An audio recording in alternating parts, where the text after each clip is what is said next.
Railway Koduru నియోజకవర్గంలో అంగన్వాడీలు నిరసన వ్యక్తం చేశారు. కనీస వేతనం 26,000 చెల్లించాలని డిమాండ్ చేశారు. ఏపీ ప్రభుత్వం ఏర్పడి దాదాపు 16 నెలలు పూర్తి కావస్తున్నా తమ సమస్యను పరిష్కరించడంలో విఫలం చెందారని ఆరోపించారు. ఇప్పటికైనా ప్రభుత్వం తమ న్యాయమైన డిమాండ్లను నెరవేర్చాలని కోరారు. రాష్ట్ర ప్రభుత్వం గతంలో అనేక సార్లు మాకు ఇచ్చిన హామీలు నెరవేర్చాలని అనేక సార్లు ఈ రోజు 21 నెలలైంది. ఇప్పుడు వరకు వచ్చి రాష్ట్ర ప్రభుత్వం అనేక సార్లు కలిసాం. రాష్ట్ర నాయకత్వం కలిసి ఒక అంగన్వాడీ నాయకత్వమే కాకుండా అనేక సంఘాలుగా కలిసి ప్రభుత్వానికి వినతిపత్రం ఇచ్చాము. గత ప్రభుత్వం ఉండగా మాకు 11 అంశాలను రిలీజ్ చేసింది. అందులో ఈ ప్రభుత్వం ఒక మట్టి ఖర్చు తప్ప ఏ అంశాన్ని రిలీజ్ చేయకుండా ఈ రోజు మేము అన్నీ చేశాము.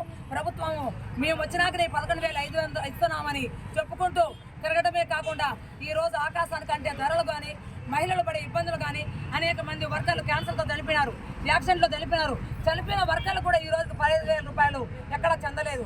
ఎన్నిసార్లు మనం పోయి కలిసినా కూడా కనీసం ఇప్పుడుండే మహిళా నారీ మహిళగా చెప్పుకుంటున్న ఉమ్మడి సంధ్యా రాణి గారికి ఒకటే తెలియజేస్తున్నాం. మీరు కూడా మహిళలే, మీకు కూడా కుటుంబాలు ఉన్నాయి. ఈ మహిళలు రోడ్డు మీదకి వచ్చి ఆకలి తప్పికలతో అడుక్కుంటూ ఉంటే ఈ రోజు దౌర్జన్యంగా విజయవాడలో మేము సామరస్యంగా ధర్నా చేస్తూ ఉంటే 500 ఇచ్చి వెట్టి చాకరీ చేస్తున్నారు. పక్కన తెలంగాణలో 17,600 ఇస్తున్నారు. గత ప్రభుత్వం 1000 రూపాయలు అదనంగా ఇస్తాననింది. ఆ సందర్భంగా 42 రోజులు సమ్మె చేశాం.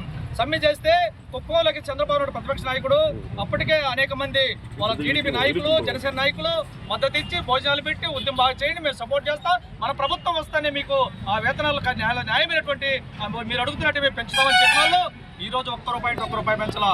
21 నెలలు 2 సంవత్సరాల జరుగుతూ ఉంది. మరి ఎన్ని రోజులు మీకు ఓపిక పట్టాలి? కాబట్టి వీళ్ళు అడుగుతుంది న్యాయమైన కోరికని.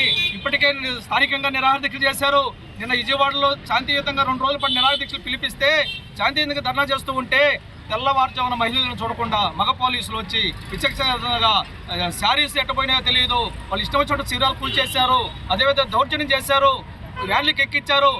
టాయిలెట్ పోతున్నా పాసు పోతున్నా అనుమతి లేదంటే ఎంత దుర్మార్గంగా కర్కశంగా ప్రవర్తిస్తుంది ఈ ప్రభుత్వం, ఈ పోలీస్ యంత్రాంగం.